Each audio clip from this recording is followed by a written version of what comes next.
তারপর রয়েছে অ্যাডভোকেট আশফাক আহমেদ, কংগ্রেস নেতা। আপনাদের দুজনকে স্বাগত কেটিভি বাংলা শব্দের কাটাকাটি অনুষ্ঠানে যোগদান করেন। দর্শকদের এবং প্যানেলিস্টদের দুটো জিনিস এখানে আমি দেখছি, দুইটি জিনিস আমি ব্যাখ্যা করার চেষ্টা করব।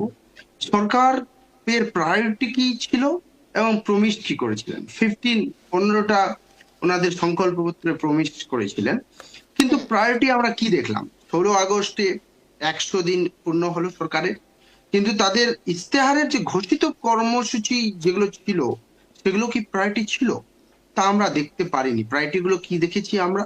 বরং যেগুলো সব বহুল আলোচিত এবং পরিচয় ভিত্তিক রাজনীতি, সেটাই সরকারের প্রায়োরিটি ছিল।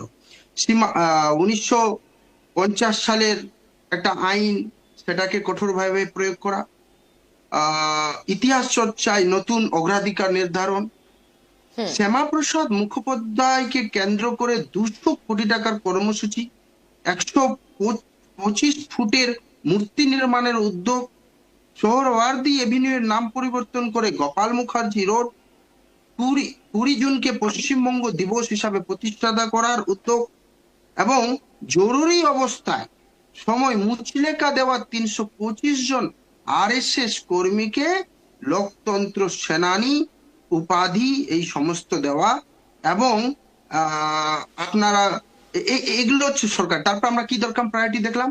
হকার উচ্ছেদ, গরিব মানুষদের বস্তি উচ্ছেদ।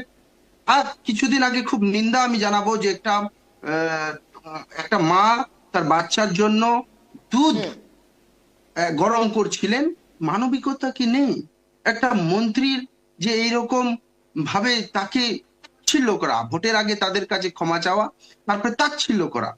তারপরে আমি নিন্দা জানাবো এবং সত্যি আমি দুঃখ জানাচ্ছি যে অন্নপূর্ণা ভান্ডার যে ফেলিয়ার, তার জ্বলন্ত উদাহরণ হচ্ছে কি আজকে না কালকেই একটা আত্মহত্যা হয়ে গেল। একটি মায়ের, বাংলা মায়ের পাচ্ছে না, হাহাকার করছে, মায়েরা হাহাকার করছে, আত্মহত্যা করছে। তো এই যে সরকারের ফেলিয়ার, এই সমস্ত কিছু প্রায়োরিটি কি ছিল? প্রায়োরিটিটা সেই প্রমিস গুলো পূরণ করার ছিল না, প্রায়োরিটি ছিল সাংস্কৃতিক পরিচয়টাকে তৈরি করা। কিন্তু এখানে আমি কয়েকটা প্রশ্ন আমি করতে চাইছি ভারতীয় জনতা পার্টিকে। ওনারা এই 100 দিনের কাজের যদি মূল্যায়ন করতে হয়, তো আমাদেরকে দেখতে হবে কি কি বিজেপি প্রমিস করেছিলেন, কি প্রমিস করেছিলেন, আর কি অগ্রাধিকার পেল। এই বিষয়টা আমি কয়েকটা জিনিস আমি পয়েন্ট উল্লেখ করছি। বিজেপি, ভারতীয় জনতা পার্টি কি বলেছিলেন? যে আমাদের বেকার যুবকদেরকে যতদিন না চাকরি পাচ্ছে, চাকরি পাওয়ার কর্মসংস্থানের ব্যবস্থা করবে, তাদের 3000 টাকা করে দেওয়া হবে। সেই প্রমিসের কি হলো? 1 নম্বর প্রশ্ন থাকছে, মানে 5 বছরে একটি কর্মসংস্থানের প্রতিশ্রুতি দিয়েছেন, কিন্তু এখন তার কোনো উত্তরই দেওয়া হচ্ছে না যে 3000 টাকা আদৌ দেওয়া হবে কি দেওয়া হবে না। কৃষকদের নিয়ে কি বলেছিলেন? যে 3100 প্রতি কুইন্টাল মূল্য তাদের সহায়ক মূল্য দেওয়া হবে, কিন্তু সেটাতে কি হয়েছে? অ্যাকচুয়ালি বাংলার কৃষক আইডিওলজি খাবে না, এই যে বিজেপির, ভারতীয় জনতা পার্টির আইডিওলজি, সেটা খাবে না। সে ধানের দাম চাইছে। 3100 টাকার যে প্রতিশ্রুতির বাস্তব অবস্থা কি, এটার উত্তর দিতে হবে। দ্বিতীয়ত, পঞ্চায়েত অ্যামেন্ডমেন্ট। বলুন, ভারতবর্ষে 73তম সংশোধনীর মাধ্যমে পঞ্চায়েতের যে আইনটা নিয়ে সংশোধনীতে যেটা করা হয়েছিল এবং পঞ্চায়েত আইন যেটা নিয়ে আসা হয়েছিল, কেন?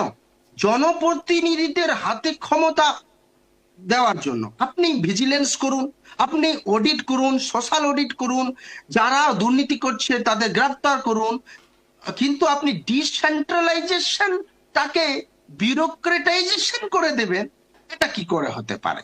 এটা আপনি গণতন্ত্রকে আপনি কি এবং সাধারণ মানুষের যে ভোট দিয়ে তারা যে জনপ্রতিনিধি, তাদের তাদের ক্ষমতা আপনি কমিয়ে দিচ্ছেন না। আপনি ভিজিলেন্স করুন, আপনি অডিট করুন, সোশ্যাল অডিট করুন, ক্রিমিনাল প্রসিকিউশন করুন, কিন্তু একটু অ্যানসারটা নেব অভিজিৎ বাবু থেকে, একটু অ্যানসারটা নেব। যতগুলো প্রশ্ন করলেন আশফাক বাবু।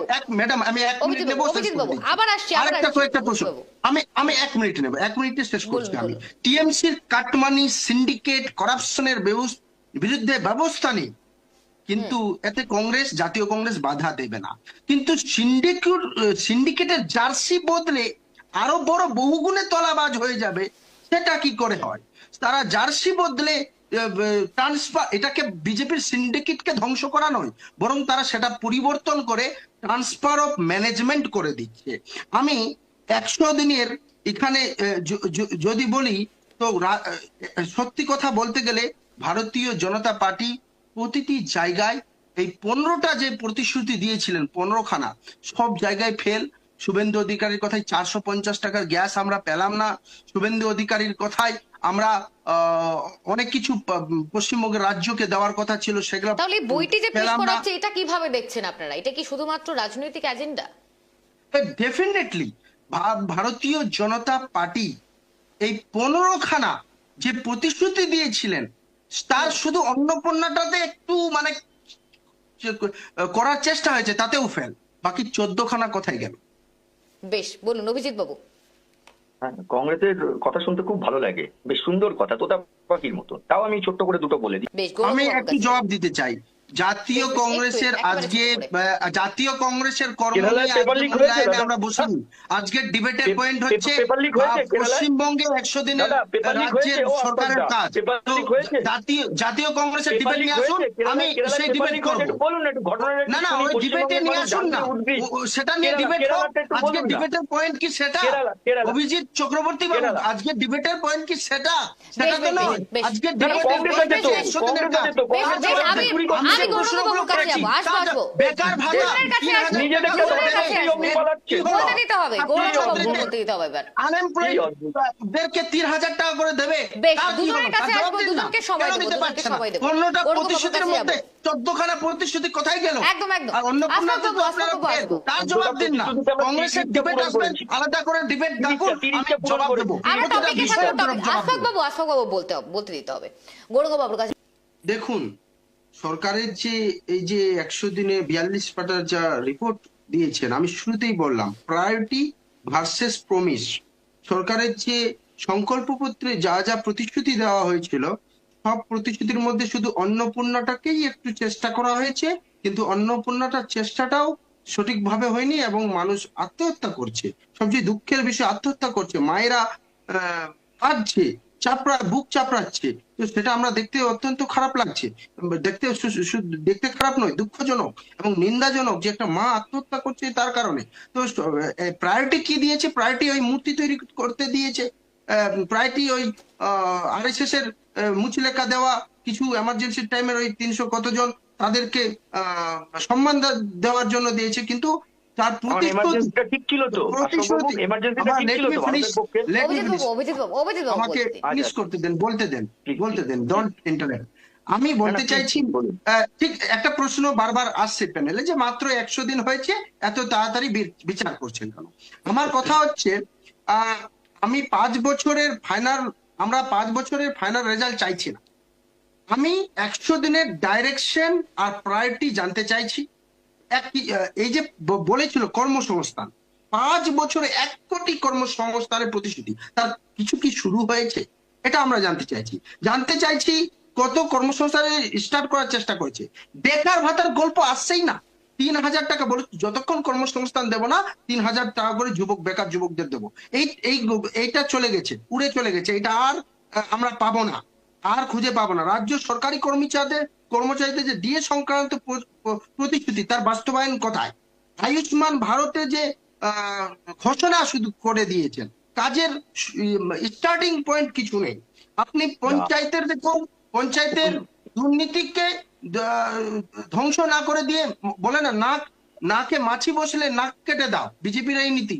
কিন্তু মাছি তাড়ানোর কোনো কার্যক্রম তারা করবে না। সাংবিধানিক প্রায়োরিটিকে ধ্বংস করার কাজ করছেন। আর জিনিস হচ্ছে যে চাকরির বয়সীমা, একটা উনি ওখানে প্রত্যেকটা যে মিথ্যা কথা। একটা বড় জিনিস ওনারা বলেছেন যে আমরা শিল্প আনছি, ইনভেস্টমেন্ট আসছে। ভাই, শুরুটা কোথায়? এমওআই কি? কত টাকা বাস্তবে ইনভেস্টেড? কত প্রজেক্টের কনস্ট্রাকশন শুরু হলো? কত ফ্যাক্টরি প্রোডাকশন শুরু করেছে? কত ডাইরেক্ট এমপ্লয়মেন্ট শুরু হয়েছে? এগুলো কি আমরা প্রশ্ন করতে পারি না? আমরা কি তাদের নাটকের মাধ্যমেই চলে যাবে? আরেকটা বলেছে চাকরির বয়স সীমা বাড়িয়েছি ওনাদের, এই যে 42 পাটা। তো আমার কথা 100 দিনে কত অ্যাপয়েন্টমেন্ট লেটার পেল? প্রশ্ন করতে চাইছি বিজেপির যে মুখপাত্র, মুখ্যমন্ত্রী বলছেন এক জায়গায়, এই দা স্টেটমেন্টের একটা খবরে উনি বলছেন যে অনেক লেপসেস হয়েছে, আমরা ওটা কারেক্টিভ মেজার নেব। তো সেই কারেক্টিভ মেজারটার টাইমলাইন কি, কে নেবে, কার দায়িত্ব, এগুলো কি প্রশ্ন আমরা চাইবো না? শুধু এই বলে দায় ছেড়ে দিলে হবে যে আমরা করে দেব? আমরা এটাকে এই পঞ্চায়েতের আইনকে দুর্বল করছেন, সমস্ত কিছু এই যে সম্পূর্ণ একটা জুমলা। বিজেপির আমরা বলেছিলাম ওনাদের প্রতিশ্রুতি হচ্ছে জুমলার বাহার। তো এই যে সংকল্প যেটা 42 পাতা দিয়েছেন, একটাও কার্যকর কিছু ঘটনা নয়। এবং প্রায়োরিটির কাজের ওনার প্রমিস, 15টা প্রমিসের মধ্যে 14টা প্রমিসের কোনো গল্পই নেই। একটা প্রমিসের করতে হয় তবু এমন ভাবে করেছে যে মায়েদেরকে অসুবিধায় ফেলেছে। বাংলার মায়েরা প্রশ্ন করছে, বাংলার মা ভয় ইন করে দিয়েছে, ভরসা আউট করে দিয়েছে। যেটা উল্টো হওয়া দরকার ছিল সেটা করেননি। শুধু বিভাজনের রাজনীতি ছাড়া উন্নয়নের গল্পে বেশ, সম্পূর্ণভাবে পিছিয়ে আছে এই সরকার। মুহূর্তে বা এই পরিস্থিতিতে দাঁড়িয়ে কংগ্রেসের স্ট্যান্ড পয়েন্টটা ঠিক কোন জায়গায়? আপনার 1 মিনিট সময় শুরু, আশফাক বাবু।